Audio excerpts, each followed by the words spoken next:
Praise the lord. ఈరోజు దేవుని యొక్క వాగ్దానం, ఇదిగో నేను త్వరగా వచ్చుచున్నాను.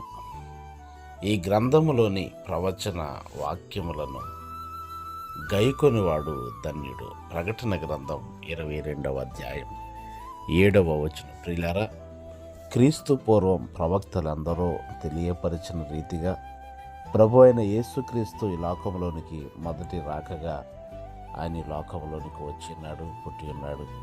మన కొరకు హింస పొంది చెప్పబడి మూడవ దినమున తిరిగి లేచి పరలోకమునికి ఎగి మన కొరకు విజ్ఞాపనము చేయించున్నారు.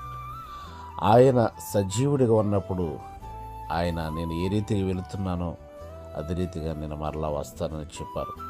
ఆయన త్వరగా వచ్చుచున్నాడు కనుక ఆయన రెండవ రాకడ కొరకు మనందరము కూడా సిద్ధపడి పరిశుద్ధులుగా, నిర్దోషులుగా, నిందారహితులుగా జీవించడానికి ఆయన రాకడ కొరకు మనం కనిపెట్టుకుని ఉందాం. మీ కొరకు ప్రార్థించే దైవజనులు డేవిడ్ రాజు గారు,